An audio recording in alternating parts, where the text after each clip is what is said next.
welcome everybody to A Minute in the Boardroom. I'm in my boardroom where I'm a director of the company here, and I really just wanted to share some of the things that I believe it takes to get to the top of your career or to help build a successful business that grows year on year. And we have some hefty targets here and the things that we're having to put in place to be able to achieve that. So I just wanted to share that.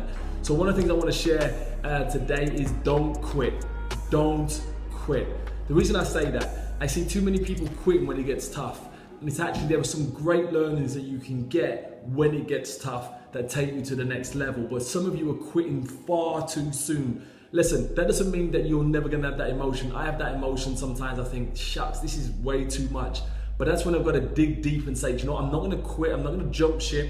Okay, I'm gonna work through it and find the answers to what I need to do to get the job done and to get the success that we're looking for as a company or me as an individual. So listen, that's really my top tip. Don't quit, persevere, push through. And I'm telling you, if you do that and you learn the lessons that life is trying to teach you, because remember, life is not against you, life is working with you to get you to the next level. But you'll only get that if you don't quit and learn the lessons. So listen, if you have a question or if you have something that we'd like to address in a minute in the boardroom, this is a quick fire round, or if you would actually like to see videos that go more in depth, let us know. But this is where we help you to get your career to the next level and your business to the next level too. So thanks for joining us for A Minute in the Boardroom. See you soon. Bye bye.